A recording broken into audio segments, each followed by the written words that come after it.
Hello, everyone. This is Harry Apt, the Director of Managed Services here at Consolidated Technologies. We're here today to talk about cybersecurity, a topic that almost everybody is interested in learning more about and understanding vulnerabilities and what to do to protect themselves. So we're going to spend some time today going over these topics, and to go into that, next to me here from Scout Secure Intelligence, Mr. Scott Krosky. Thanks, Harry. My name is Scott Krosky. I'm the Director of Cybersecurity Operations at Scout Secure Intelligence. At Scout, we provide security monitoring services for a lot of our clients, as well as professional services. I've been in the information security business for 10 years. I started off as a cyber warfare officer in the U.S. Air Force. Had a great experience there working at U.S. Cyber Command, and now working at Scout for the last 2 years. It's really been a humbling experience. Being in this career field. There's a lot going on, and just happy to be here today. So thank you very much. So we're here today to talk about the top 3 cybersecurity issues that we find in the industry today. That's ransomware, crimeware, and phishing. So Scott, why don't we start with ransomware? Tell us a little bit about what it is and some of the things that Scout Secure Intelligence does to mitigate the risk of ransomware. Yeah, absolutely. Ransomware by far is probably the most scary thing to companies and business leaders because of the impacts that you can see on networks. Look at the WannaCry outbreak of last year. I mean, that crippled a lot of company networks that were out there. So everybody's worried about it. And unfortunately, I'd love to tell you that we don't ever see it on our SOC, in our customer base, but we do see it sometimes. And it can impact our customer base. And, I think from a hardening perspective, so I would say there's 2 phases that you have to look at first. One, how do you prepare for a ransomware attack before it happens? Right. And 2, if it does happen, what do you do about it? So you have to kind of be educated and be able to respond to that. So from a perspective of what do you do about it before, there's really only 2 good methods. One is having a good data backup solution in place, and 2 is to make sure that you have a good patch management program in place to maintain security patches. And the patch management program we help our customers with through vulnerability assessments. But the data backup solution, obviously that's CTI's bread and butter. So Well, sure. CTI are experts in data recovery, data backup solutions, and we even do patch management as well on servers endpoints as part of our managed services portfolio. That's a systemic process by which we work within Microsoft's patching process on Patch Tuesdays and do a systemic patch application, which that's the front line right there. On the ransomware, tell us a little bit more about now the incident response. We've protected, but we've been compromised. What next? Yeah, absolutely. So obviously the phases of incident response are to contain it, number 1, then to eradicate the threat, number 2, and then the last is to recover. And obviously having that data backup is really important for the recovery phase. But in order to first you have to really detect it, right? And there's having a cybersecurity provider in place to be able to see it occur when it occurs and jumping on it as soon as possible. That's the best bet in order to prevent that spread. It's almost like a cancer when it gets inside a network. It starts off small, but over time it begins to grow and grow rapidly. The secret is early detection. It is absolutely. So, the detection phase is really important when our SOC detects it on our customer networks. You get the phone call and say, hey, this system is exhibiting signs of ransomware. You have to contain it, right? Now, let's say you don't have a security operations center monitoring you. Your IT provider gets a phone call from a frustrated user. Hey, my computer's locked up now. What do I do, right? So that ransomware could have been on that computer system for a couple minutes, could have been a couple hours at that point. How much has it morphed and really taken hold within the network at that point? So regardless, when it's been detected, how you detect it, you have to contain it. And then by containing it, you want to isolate the systems that are initially infected. You have to pull those off the network, because when you pull them off the network, that ransomware is unable to scan other files on the network to begin encrypting, right? So that's the containment phase. And then the eradication is when you go in and you clean those computer systems. Sometimes it's you can run antivirus to fix it, but not all the time that'll fix it. Sometimes you have to re-image the whole computer system. So it's better to get at it at the beginning within the first hour. So there's only one infected computer system that's causing the encryption, versus now 3 or 4 or 5 other computer systems have become infected as well too. And now you're chasing all these other you're playing almost whack-a-mole at that point. So that's the contain, eradicate. to go through and reboot, re-image the computer system. And then the last phase is recovery, where the data backups is Right. really, really important. And that's where CTI then comes in and produces those data stores and brings the business back up. Yeah. So early detection, once you detect, knock down those bridges so they can't get anywhere, and then we come in, remediate, and restore. So next is crimeware. Sounds criminal. Absolutely. Yeah.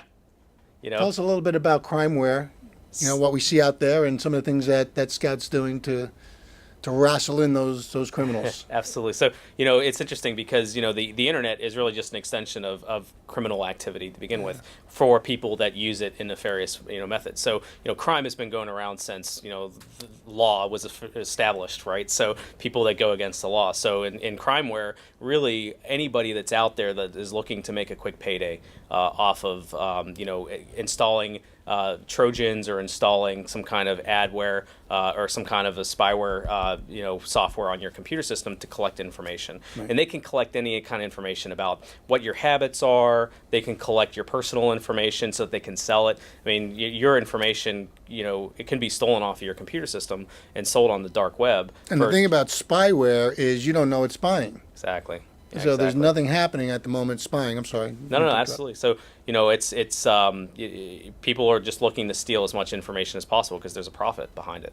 And then they take your information, they go to the dark web, and they look to sell it to scammers who will then take your information and look to set up lines of credit in your name. So that is, crimeware is exactly what it's there for. It's there to just, find computer systems that are vulnerable, install those spyware software, and collect as much information as possible. So, we see that. It has a very unique signature when it installs on computer systems. And when we see that, we notify our customers that they have that on their computer system, and they have to go in and they make sure that they remove that from their computer networks. And the longer that stays on a computer system, obviously, the longer it has to potentially collect information.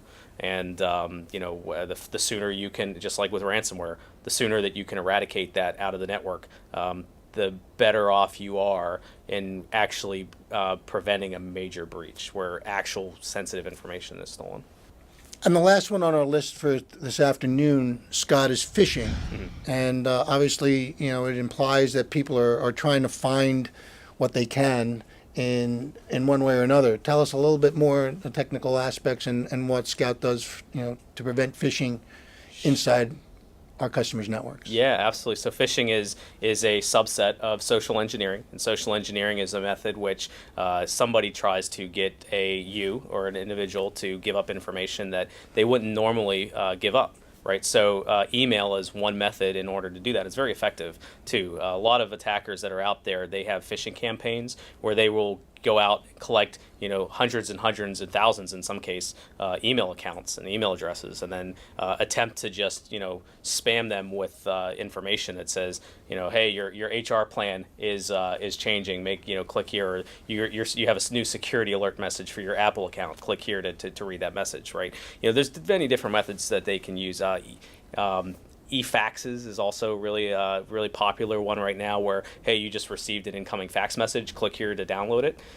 Those are the different types of things. And really what they're trying to do is to get the user to click that link or to download that attachment in there. So when an individual receives one of those emails and they click that link, that connection outside of their network is usually something that our security operations center will be able to detect upon. And when that occurs, sometimes they will be prompted to enter credentials to log in to get that secure message that was given to you by Apple, or sometimes they're being told to log into their bank account to check for information. Either way, the attacker has replicated the actual site that they think they're going to and has replicated onto another malicious domain. And most users don't look at what's written in the URL or the HTML, in the title of the web page there. They just go in and they see the web page, you start putting in your information, you hit enter. Some of these attacks are more sophisticated in that they will actually take your credentials, copy them without your knowledge, and then redirect you to the real login page and happen to log you in with those credentials. So from your perspective, you've logged in successfully to your account, But from the attacker's perspective, I've just manned in the middle of you. And collected your credentials for you. So that's phishing in a nutshell. That's one method to socially engineer. Another method, sometimes they'll send out attachments that have malware, maybe spyware or rootkits that are attached to those emails. So, these can be things like Excel spreadsheets or Word documents that have macros in them. In most cases, the document will require you to do something with it, like click to enable macros so that you can view the document, right? That's how the malware starts in a computer network. Although there are some more sophisticated methods to do that today, such as through Office, Dynamic Data Exchange, or DDE, but we don't have to get into too much specifics. Just know that it's a malicious document that comes in, and they attempt to trick you by putting in an enticing message. Like, one example that we see pretty frequently is somebody that's targeting an organization. The easiest way to break into that organization is to look for openings for their company. Apply for one of those openings, and then I'm going to create a PDF document if I'm the attacker. Send it to their, to that HR person or whoever's collecting this, and they're going to obviously open it up because they're expecting to see resumes. But when they open it up, it's actually, it looks like a resume to them, and it in some cases probably looks like real information, but there's malicious, code in the background that actually takes hold and attacks the computer system for me to be able to kind of break into it. So that's another method of us being able to look at the changes on those computer systems to be able to detect that, hey, something risky just happened here. We need to make a notification to our customers that, hey, you need to check the system out because you may be infected. And how quickly can Scout, with the active monitoring solution in place, how quickly can you detect things like that? So, the SIEM solution that we use, which is our monitoring solution, will detect it immediately, and then a ticket comes into our ticketing system. So we have a 24/7 security operations center. Our analysts pick it up. We keep them to 15 to 30 minutes to do the analysis of that ticket, and then they have to be able to make a notification to the customer. But, I get questions all the time, like what's the right amount of time for response and what's appropriate. And in most cases, when you look at computer attacks and you look at the major breaches that are out there, you look at how long has that attacker been in the computer network before a major breach has occurred. And in some cases, it takes them a couple days to orient themselves before they actually can go after, valuable information on your network. And in some breaches, it's been found that the attacker has been in the computer network for months at a time before they were detected. So that timeline from when they first gain a footprint through, successfully getting malware to run on your computer to when you can root them out is really, really critical. And if you can, from our detection piece, if we can let you know within 15 to 30 minutes, and then your IT department within a couple hours is able to go in and root that out, in most cases, that's going to prevent a significant breach from occurring. So it's all about being prompt in your response and being able to detect it pretty quickly. Understood. So what are some of the ramifications that your customers have experienced by becoming victims of any of the things that we've spoken about? Yeah, so we just did an instant response for a couple customers actually with phishing. Phishing is so prevalent right now. A lot of customers use cloud-based email, Office 365 as an example, or Gmail as a G Suite series. A lot of the phishing now is actually when you click the link, it's actually making a change in the inbox roles, so that you don't realize it, but now any email that you receive, a copy of it is then being forwarded to an email address on Google or Yahoo or wherever the attacker has set it up. So there's a data breach of exfil that you have to see how long that those emails have been exfilled out of the network for that period of time. So we worked on an incident response last week with a customer that had that happen to them. Unfortunately, there was probably about 3 days had gone by before they were able to pick that up. And this was a customer that was just starting to get on board with us. They didn't have our monitoring service, so obviously now since we were engaged with them from an assessment perspective, to come in as a professional service. But now I think they realize that it's important to have that continuous 24/7 Sure. monitoring to be able to look for things like that. So in addition to the disruption in the activity, are there financial, windfalls for the perpetrators and, Yeah. and detriments for our customers, in these ways? And what are the real, ramifications to the business? Or the executives in any way, put in a position, other than, having their companies breached? But what are the regulations saying about, the executive staff and the board members, on those industries that are regulated? That's a good question, Harry. So we do have some of our clients that some state authority, whether it's the federal government or New York State Department of Financial Services, is regulating them. Say a breach occurs and you have to be able to make a notification within 72 hours. Seems to be the golden rule for when you learn of an incident to when you have to make notification to the state or your constituents, or in this case your customers for that. So that is, we help our customers out through that, and obviously there's potential penalties that the state may Right. apply on Well, your that's- business, right? But that's for those that are regulated. Right. There's a lot of customers that are out there that are not regulated at all, and at that point, now it comes down to how much time should go by until your executives or your company leadership, your board of directors, your partners make a determination that, hey, we either need to just keep this information in house because we made a determination that there's really no risk to our clients, or we need to be transparent with our client base and let them know exactly what occurred and how we were able to determine if their information was stolen or not. And again, at the end of the day, you're looking to maintain credibility for your company, your brand, and to keep your clients happy. So it's not really a matter, and unfortunately, in the world that we're at today, it's not a matter of if you're going to have a breach, it's going to be a matter of when, and then it comes down to how severe of a breach was it, and how can you then communicate that to your clientele that you took the correct steps to make sure that that attacker, while they got in through the front door, they were stopped at the front door and they didn't go any further into the network, into your house, to really where all the sensitive, your sensitive documents are. In this case, the client's sensitive information. What industries or market segments are prime candidates for the criminals to target? Some of our customers feel because they're small, they're not really a risk. Mm-hmm.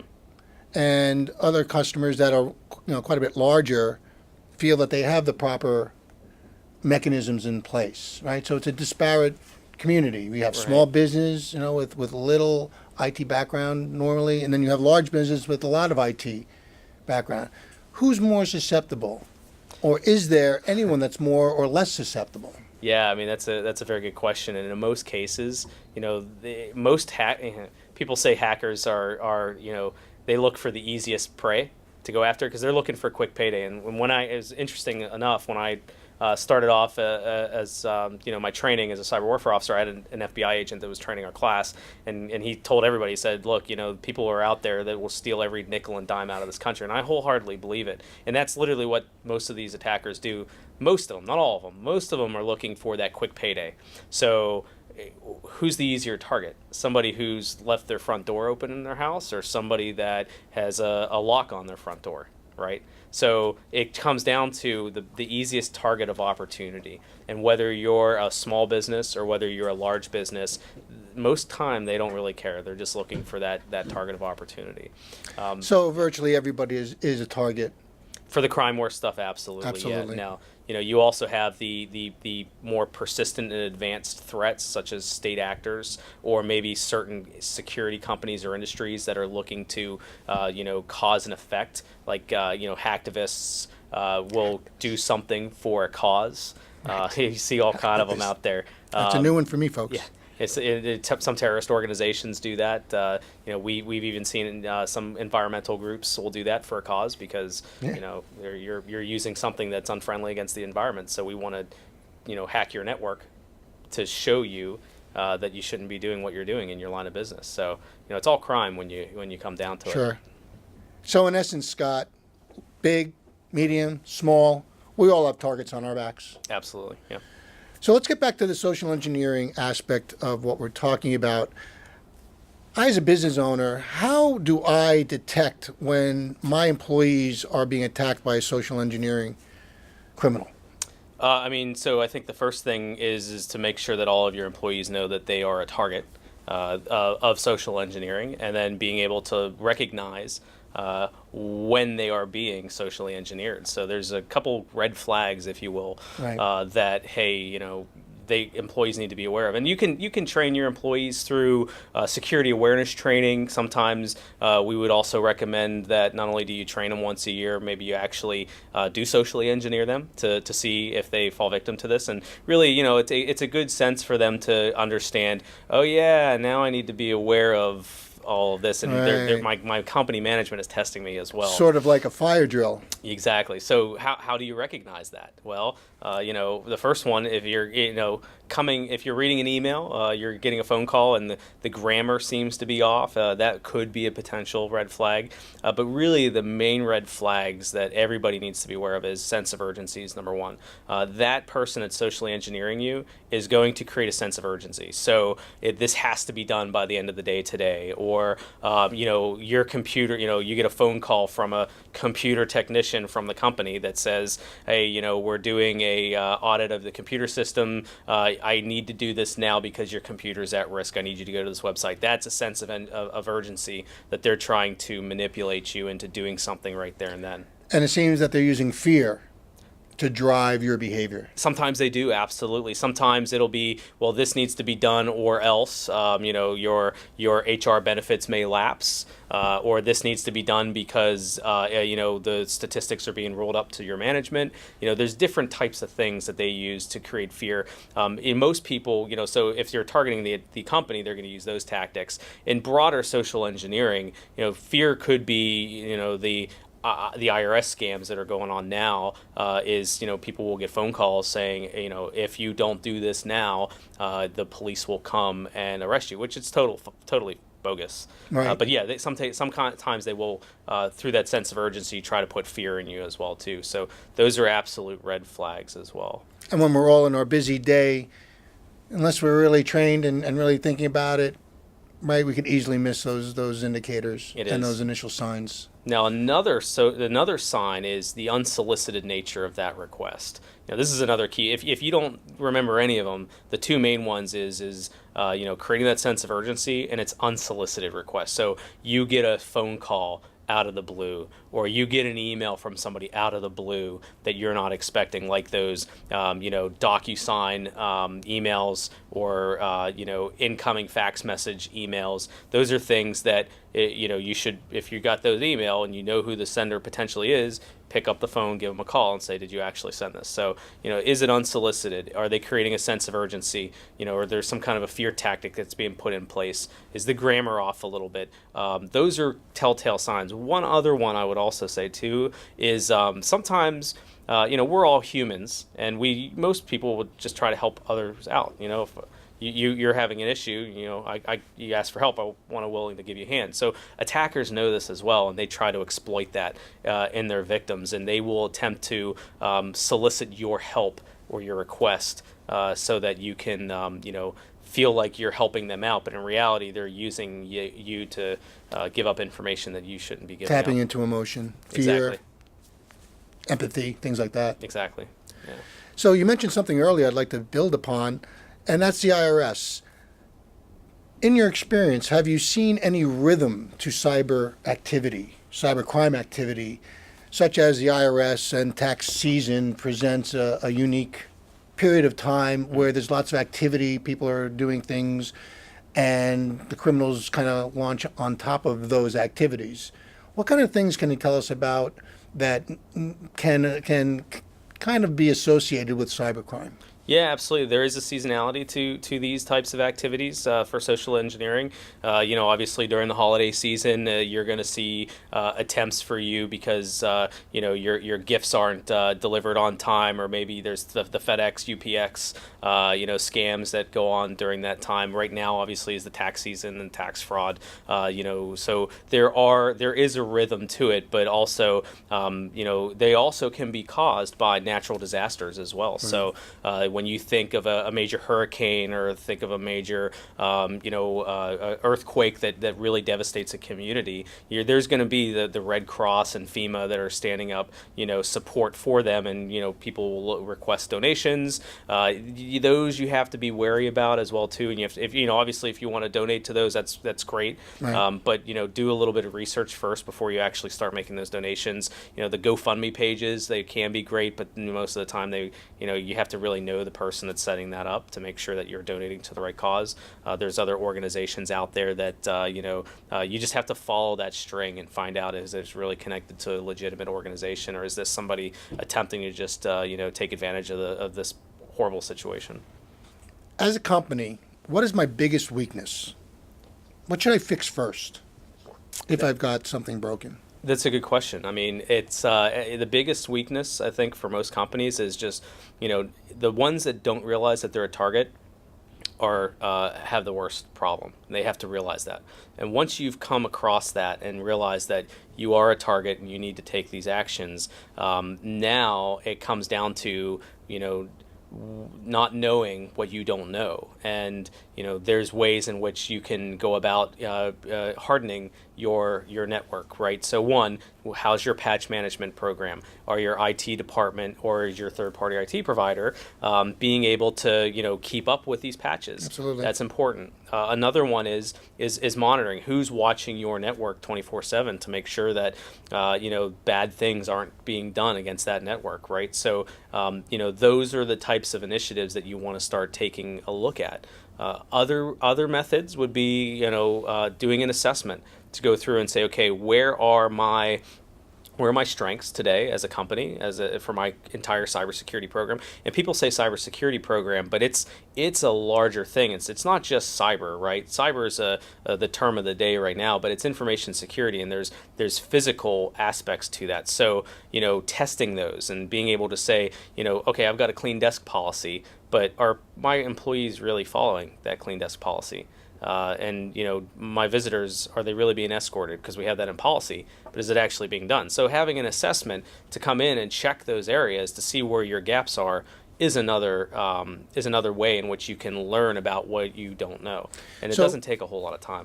So when you're doing an assessment, it's not just the business systems that run the corporate IT, right? It's the overall company. It's policies, security, physical security policies. Yeah. It's their group policies within their Active Directory and domain controllers. From a technical Absolutely. Perspective. So it really encompasses, Scout comes in and really encompasses all aspects of security, possible breaches. Yep. Identifies them, identifies those that have been closed, as well as those that might remain open, and give the customer a real comprehensive approach to information security. Yeah, absolutely, and you touched a little bit on the technical ones. There's also the business ones. So going back to the email phishing, somebody sends you a request for a wire transfer, and there should be a policy in place in the company that over X amount of dollars that you have to pick up the phone and verify with that individual that they are in fact actually requesting that. So going back to one of the incidents that we worked recently, one of their employees actually went out of country. To another to a country that was they were in a hotel room, and their computer or their phone was actually hacked in that computer room, and they got it, that attacker got into the email account, saw that this person was constantly they were the financial person of the company, so they're sending out requests for wire transfers, and they started to replay those requests for wire transfers to other people within the company. So now imagine you got an email from one of your colleagues, and it's a legitimate account, so the email came from a legitimate account. Oh, I know this person, so I'll just go ahead and do it. But you gotta check that. So documentation and establishing policies and procedures not just around business systems, but around information security is a must nowadays in business to protect ourselves and mitigate the risk of us being hacked and the consequences we would have in such an action. It is, yeah. So I think it's really, incumbent upon your IT service providers as well as your security providers to get together commonly the way Scout and CTI do to make sure that we're looking at a comprehensive solution, to make sure you're battening down your hatches as well as taking the added steps to take the precautions of education, putting in a monitoring solution so that you can get to understand that you've been breached or hacked as soon as it happens is the best defense. Yeah, absolutely. So Scott, we've been chatting for quite a while. How about we open it up for some questions from the audience? Sure. We've been hearing a lot about Bitcoin in the marketplace today. Can you fill us in a little bit about the security risks that Bitcoin represents to our business? Yeah, absolutely. That's a good question. So, Bitcoin obviously has been in the news for quite some time as it's been fluctuating up and down just from the, stock market perspective. But Bitcoin is one type of cryptocurrency, and there's a bunch of different electronic currencies that are out there. I would say that, from a security perspective, there's a couple different things to consider. The first one is, do you invest in it, right? And then the second one is, well, what is this mining process that I've heard about, whether it be on the news or from what I've read, in the news articles. So the first question, to address the first question, do I invest in it? I've had a really good conversation with a number of CFOs who are considering investing in it. Just know that the process of mining Bitcoin is a process that requires a lot of computers and servers, or stacks and stacks of servers to be able to basically solve this mathematical equation that is being done for this transaction, and you could potentially profit from that. But you need to ask the question, am I investing in a Bitcoin mining operation that is legal, or that somebody is actually using with their own property or leasing from their property, like leasing the property. So those are the questions you would ask if you're going to invest in it. If a company finds bit mining software on their network, what should they do? That's a good question. So obviously it's been in the news, Bitcoin mining and Bitcoin itself is a whole topic of conversation in itself. But what do you do if you find Bitcoin mining software on your network? Well, one, what are the threats and impact to your network? Is there potential theft of data? The answer to that question is no, luckily. Bitcoin mining software really is only there to use that computer's resources, like its memory, CPU, to be able to, and that translates into electricity costs for you, to solve what's considered a very complex mathematical equation to allow a Bitcoin to be transferred from one entity to another. And the person that solves that equation first gets a portion of that transaction through a fee. So that's all Bitcoin miners software, Bitcoin mining software is looking to do. So we see this pretty frequently out there in the community where certain individuals will install Bitcoin mining software on computer networks, or maybe a hacker will break into a computer network and install Bitcoin mining software. They're just looking to use your company's computer systems to make a profit off of it while you're floating the electric bill, but they're not there to steal any kind of data at all for the most part. Now, that whole process in itself about how there's an industry around Bitcoin mining and some of the legal versus illegal activities, that's a whole other topic of conversation. This one is, we've been hearing a lot about physical and infrastructure dangers of cybersecurity, where our energy services and water services and things like that may be susceptible. Can you talk a little bit about how our infrastructure, needs to be battened down, or what our vulnerabilities might be? Yeah, absolutely. That's a good question. So obviously in the news is you probably heard that there are certain state actors or criminal entities that are out there that are looking to gain access to our country's grids, like the electric grid, the water. We call it SWET services, so sewage, water, electricity, and transportation. Those are the types of services that, imagine the cyber Pearl Harbor, or the a major cyber attack that takes out some of those industries. It would certainly cause major panic for a lot of people that are out there. And from a cybersecurity company, that's really, we look to help a lot of America's companies be able to prevent those types of attacks in their networks. So, it's definitely on a lot of people's mind. I know that, Scout has a number of customers that fall within that industry. And, it's constant vigilance. It's constant assessments. It's constant penetration tests to make sure that, you have all of your gaps closed from a potential attacker's perspective, and just, constant due diligence to make sure that if somebody's in that network, that they're rooted out immediately, and be able to prevent any unfortunate circumstance from happening.